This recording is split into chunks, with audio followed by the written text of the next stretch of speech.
Hey everyone, welcome to another session of CeerazzleDazzle Physics. In today's session, guys, we're going to be talking about the use of the formula v squared is equal to u squared plus 2as with acceleration due to gravity, guys. So this is a follow-up video from my previous video on acceleration, in which I introduced v squared is equal to u squared plus 2as, but this time we're going to be talking about acceleration due to gravity, guys. And before we get going, make sure you hit the like and subscribe button to keep my channel going and keep my content as free as possible. Okay, so first of all, hopefully you can remember that the following formula was introduced to you. It's going to be the v squared is equal to u squared plus 2as. And if you've forgotten, s stands for displacement, u stands for initial velocity, v stands for final velocity, a stands for the acceleration, and t stands for time. If you have forgotten the units, displacement, it's in meters. Initial velocity is meters per second, final velocity is also meters per second, acceleration is meters per second squared, don't forget, and time is going to be in seconds over here. Right, so let's look at the following problem and let's use v squared is equal to u squared plus 2as.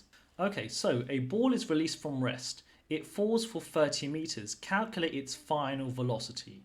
And in bracket, the acceleration due to gravity is 10 meters per second squared. Right, so first of all, read the question yourself, and obviously you should write down SUVA, S-U-V-A-N-T. The displacement I can identify by meters over here, it's 30 meters, okay? And it says in the question, guys, that a ball is released from rest. So we have the ball over here at the start, and we release it from rest. So that means that because it's not moving at the start, the initial velocity is 0. So we're going to put down u is equal to 0 meters per second. The final velocity, we're trying to find that out, so we don't know what that is. And the acceleration, right, it's hard to see where the acceleration is going to come from, but because you're dropping it, the object will accelerate at the acceleration due to gravity, which is 10 meters per second squared. And it's given to me in the question over here, so it's going to be 10 meters per second squared. That's what it's going to be over here.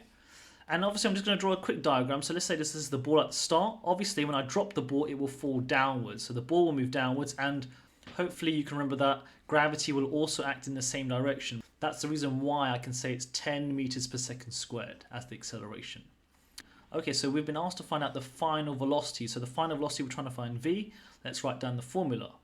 v squared is equal to u squared plus 2as. Some of you might find that your formula booklet has it in the following format. V squared minus u squared is equal to 2as.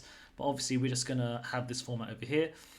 Now we're just going to take the square root. So v is equal to the square root of u squared plus 2as. So obviously you rearrange it and then you substitute it in. So v is equal to, the initial velocity is 0. So it's going to be the root of 0 squared plus 2 times by, acceleration is 10, times by the displacement, which is 30 over here. Okay, right, there we go. I'm just putting that in brackets because we're doing that whole term together. So therefore v is equal to the square root of 600, everyone. So v is equal to the square root of 600. In the calculator, don't forget, we're going to root the 600. We're going to get 24.49 meters per second. And that's how we do this question, guys. Excellent stuff here. The key bit to note in this question is that it's released from rest, so the initial velocity was 0. And the acceleration due to gravity is 10 meters per second squared. That's why I knew the acceleration is 10 meters per second squared. Every object, if you drop it on Earth, it will accelerate at 10 meters per second squared. That's how I've got that value here. Excellent stuff. Let's do one more example before we move on. Question 2. A ball is thrown vertically upwards at 15 meters per second squared. Calculate the distance it travels until it reaches maximum height. And take the acceleration due to gravity as 10 meters per second squared. Take the acceleration due to gravity as 10 meters per second squared. Okay, right, so let's just draw it out right now. You have the ball over here, you're throwing it upwards. Yes, you throw the ball upwards. But obviously, hopefully you have an idea that gravity is going in this direction. Yes, gravity trying to pull you down to the ground. So visualize it. Let's say I have something in my hand and I throw it. The second it leaves my hand, pretend you watch it in slow motion. As it leaves my hand, it will slow down and it will reach a maximum height. And at the maximum height, everyone, the velocity becomes 0. Because when it leaves your hands, it's moving quite fast and it slows down, And when it reaches the maximum height, we know that the final velocity will be equal to 0 here. So let's write down our SUVAT. So once again, don't forget S, U, V, A, and T. The final velocity, because it's reached maximum height, we know it's going to be 0 meters per second. The initial velocity is 15 meters per second. Now, there's a little problem now. What will the acceleration be? Is it 10 meters per second squared? As it leaves my hand, is it accelerating or is it decelerating? Well, it's decelerating because it's going against gravity, because look, when you throw the ball into the air, gravity is acting in the opposite direction. So therefore, to account for this, the fact that you're going against gravity, you're going to have to put a minus sign in front of the 10 over here. So it's minus 10 meters per second squared over here. There we go, minus 10 meters per second squared. And now we can answer the question. So we're going to calculate the distance it travels until it reaches maximum height. We're just going to find S.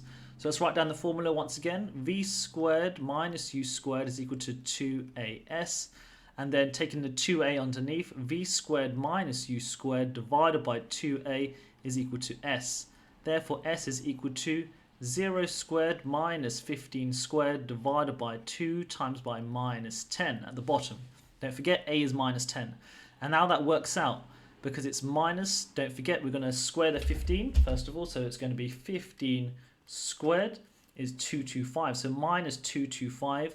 Guys, on the top, don't forget we're squaring it first, then the minus is timesing it by it, divided by minus 20 at the bottom, divided by minus 20. And as you can see right now, the minus cancels out. The displacement's equal to 11.25 meters here. Fantastic stuff. So now look, I've done 2 examples of using the formula v squared is equal to u squared plus 2as, but now talking about it in the context of acceleration due to gravity. As you can see, when it goes with gravity, you take the acceleration to be plus 10 meters per second squared. But if you throw the ball upwards, obviously you're going to have to take gravity to be negative. So that's the reason why you take it as minus 10 meters per second squared. So this one was minus 10 meters per second squared. And in the previous question, because I was going with gravity, it's positive 10 meters per second squared. Easy stuff, guys. And that's it for another session of CeerazzleDazzle Physics. Make sure you hit the like and subscribe button to keep my channel going, and good luck in your studies. Ciao, ciao, and goodbye.